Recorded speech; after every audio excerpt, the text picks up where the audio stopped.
book of Deuteronomy, we find that God's chosen people had been wandering in the desert for 40 years due to their disobedience. But God faithfully sends them manna every morning to sustain them. The word means, what is it?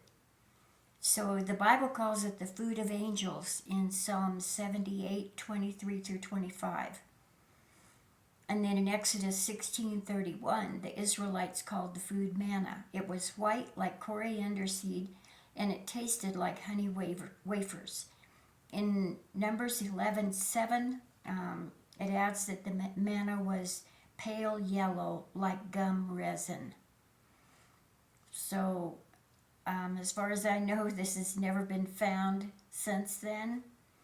And but it's what, can you imagine, for 40 years this sustained them. It was the perfect food, of course, because God sent it for them.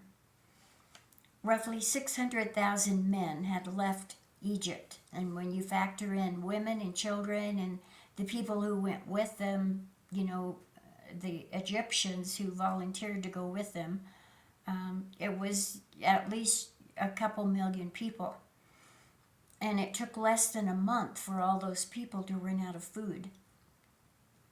Much as when they came to the Red Sea with Pharaoh's army bearing down on them from behind, and the Red Sea in front of them, they thought the end was near.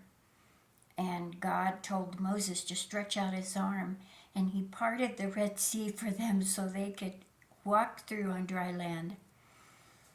Much as at that time, he had a miraculous plan up his mighty arm now. Exodus 16:31 says, Then the Lord said to Moses, Look, I'm going to rain down food from heaven for you. Each day the people can go out and pick up as much food as they need for that day. I will test them in this to see whether or not they will follow my instructions. On the 6th day they will gather food, and when they prepare it, there will be twice as much as usual. God in his mercy made provision for them so that they could eat on the Sabbath day, while keeping his commandment to rest on the 7th day.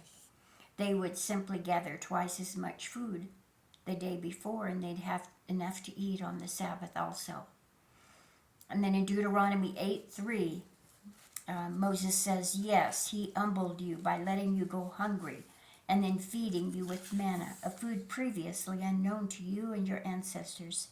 He did it to teach you that people do not live by bread alone. Rather, we live by every word that comes from the mouth of the Lord. Does this sound familiar? Jesus quoted from the passage at his temptation in Matthew 4 as well as Luke 4. Matthew 4:3-4 says, During that time the devil came and said to him, If you are the Son of God, tell these stones to become loaves of bread. But Jesus told him, No, the scriptures say, people do not live by bread alone, but by every word that comes from the mouth of God. Jesus had been fasting for 40 days and 40 nights, and he was hungry, but he did not fall prey to Satan's temptation.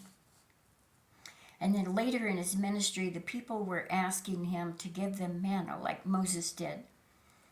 And Jesus responded in John 6:32-33, I tell you the truth, Moses didn't give you bread from heaven, my Father did.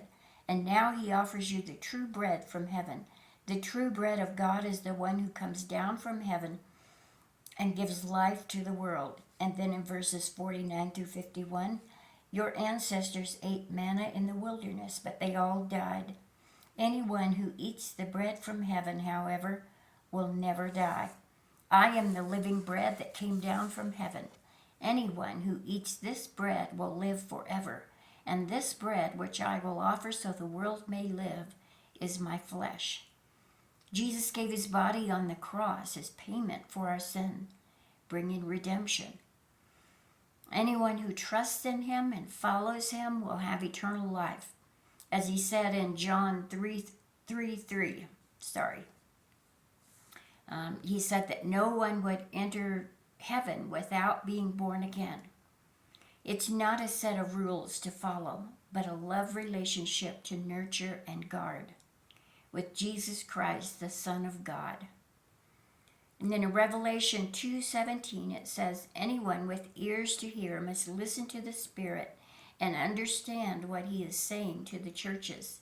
To everyone who is victorious, I will give some of the manna that has been hidden away in heaven, and I will give to each one a white stone, and on the stone will be engraved a new name that no one understands except the one who receives it. And then 1 John 5:4 assures us that everyone born of God overcomes the world. This is the victory that has overcome the world, even our faith. Jesus is the manna or bread of life that enables us to overcome the sin that wages war against us. This is an eternal victory and well worth whatever price we pay.